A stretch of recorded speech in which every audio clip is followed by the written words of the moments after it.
mikwano gyaffe abakozesa emitimbagano bambi mutereezeemu muyikose bulungi.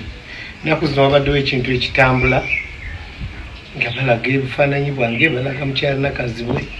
Mukusooka twabirabanga lwali nga butusesa busesa naye tugenza okulaba nga kikula bajjako bino bazzaako biri kubanga kyolina okusooka okumanya nti ndi muntu wa famire n'amaka gange ne mukyala nakazi balina amaka ge.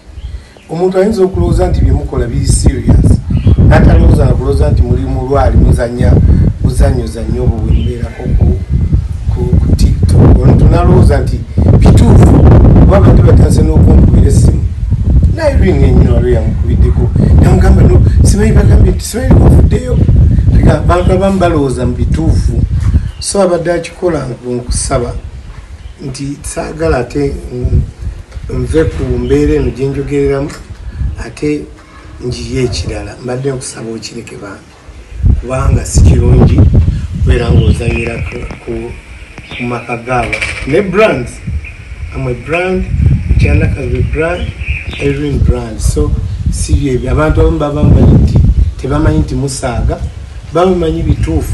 Omuntu aba ali bize olugulawo naawula kyoyogera babadde batandise no bidibetingako kuba nandibadde mbireka ne biggwa oba ebyobulimba tebiwangaala naye ngenza okulaba nga bifunye ne debate so mu kikomye atukyasobola okwogera bulungi bwe tuti.